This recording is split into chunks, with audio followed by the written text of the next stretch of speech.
So David, let me ask you a question. This is, it's probably a non-typical question. But Yes? who's your favorite rock group?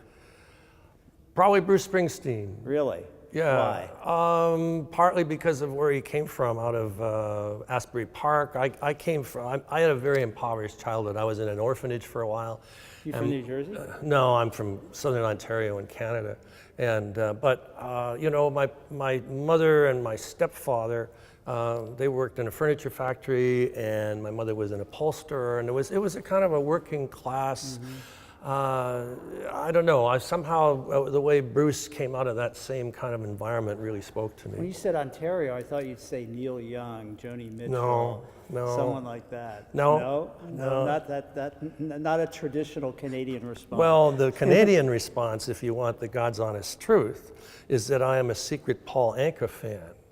Because Paul Anka came from Ottawa, Ontario, and he was growing up. Seriously? Diana and all that came out as I was a kid, and so I thought, hey, I can be Paul Anka.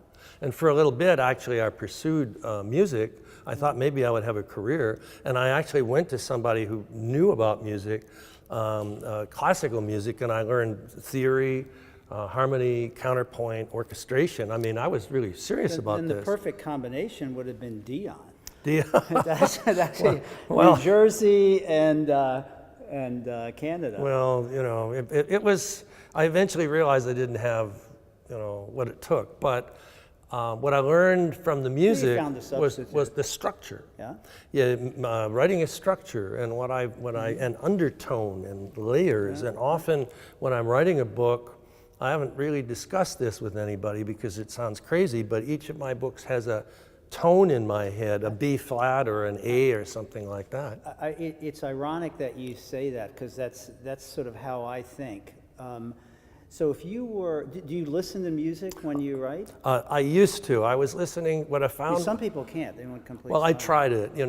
My friend Stephen King did it a lot, so I thought, all right, I'll give it a try. It didn't work for me, for this reason, that I absorbed the tone from the music, and the tone then I thought was on the page in the story, but years later, if I would read the books, the tone was not there. It was a different tone entirely. So it could change the dimension. Yes, I thought while it was diverting and I had a good time and I enjoyed the music, it didn't help me, but everybody's different.